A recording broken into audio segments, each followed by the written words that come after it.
Φαΐ γιοκ, ρεύμα γιοκ. Δεν την γλιτώνουμε. Στο τέλος θα τρελαθούμε. Πεινάω. Το κατάστημα διαθέτει μόνο μπαγιάτικα μακαρόνια. Όχι, ψέμα.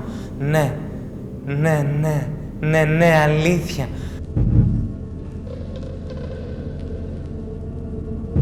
Θα ζητήσουμε πίστοση.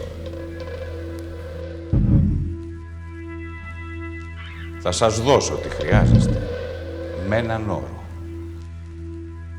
Αν έρθεις λίγο πιο κοντά, μπορεί να σου δώσω και ένα δωράκι. Ξέρεις κάτι? Τελικά είσαι όντως χασάπης. Χωρίς χρώμα,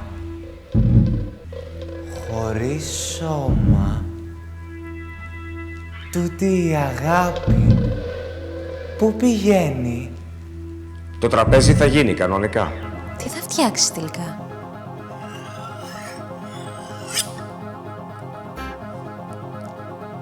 Κάτι μοναδικό. Εγώ τέλειωσα, εσύ τέλειωσες, αυτή τέλειωσε, εμείς τελειώσαμε. Τι είναι τελικά? Θα μου πεις? Δοκίμασε.